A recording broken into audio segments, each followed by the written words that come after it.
அண்ணா பல்கலைக்கழகத்தில் பாலியல் விவகாரத்தில் காவல்துறை எடுத்த நடவடிக்கையை பாராட்டுறாங்க. இன்னும் ஒன்றுமே புரியல. எல்லாம் எது எப்படி இருக்காங்க ஒன்றுமே. உயர்நீதிமன்றம் பாராட்டினா, உயர்நீதிமன்றம் நீ பாராட்டினா அப்போ நீங்கள் அந்த அவர்களை பார்த்து கேட்டீங்கல்ல, கமிஷனரை பார்த்து, எப்படி நீங்கள் விசாரணையை பற்றி நீங்கள் வெளியில் சொல்லலாம்? நீங்கள் எப்படி பேட்டி கொடுத்தீங்க? பேட்டி கொடுக்குறதுக்கு உங்களுக்கு என்ன அதிகாரம் இருந்தது? ஏன் வெளியில் சொன்னீங்க? எஃப்ஐஆர் எப்படி வெளியில் தெரிஞ்சது? எஃப்ஐஆரை கொண்டு வந்தது யார்? எஃப்ஐஆர் அந்த மாணவிக்கு எதிராக ஏன் போட்டீங்க? இத்தனை கேள்வியும் கேட்டீங்கல்ல. அப்புறம் காவல்துறை திறமையாக செஞ்சதுக்கு பாராட்டு தெரிவிச்சிங்கன்னா என்ன அர்த்தம்?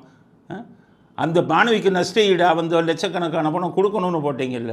இப்போ இதெல்லாம் காவல்துறை செய்த தவறுகள்னு தானே. காவல்துறை செய்த தவறுகள்னு சொல்லி ஒரு சிறப்பு புலனாய்வு பிரிவை ஏன் போட்டீங்க? அதில் 3 பேர் போன்ற பெண் அதிகாரிகளை ஏன் போட்டீங்க?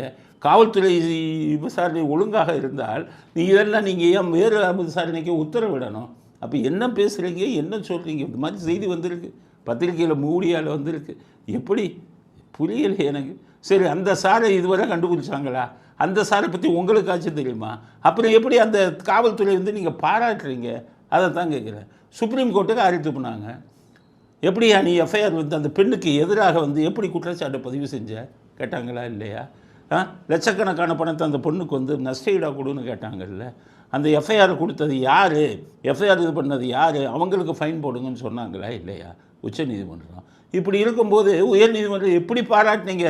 பதில் சொல்லுங்கள். என்ன வேணாலும் சொல்லிட்டு போயிடுவீங்களா? ஆதாரத்துடன் நீங்கள் பாராட்டுவதாக இருந்தாலும் அதற்கு காரணம் இருக்க வேண்டும். இது தமிழ்நாட்டையே உலுக்கிய ஒரு வழக்கு. அந்த சார் யாருன்னு இன்றைக்கி வரை கண்டுபிடிக்காமல் இருக்காங்க. இதுவரை வெளியில் சொல்லாமல் இருக்காங்க. சொல்கிற நீதிபதிக்கே அந்த சார் யாருங்கிறது தெரியாது.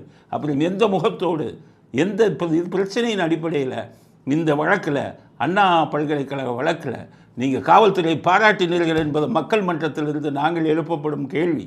அதுக்கு பதில் சொல்லுங்கள்.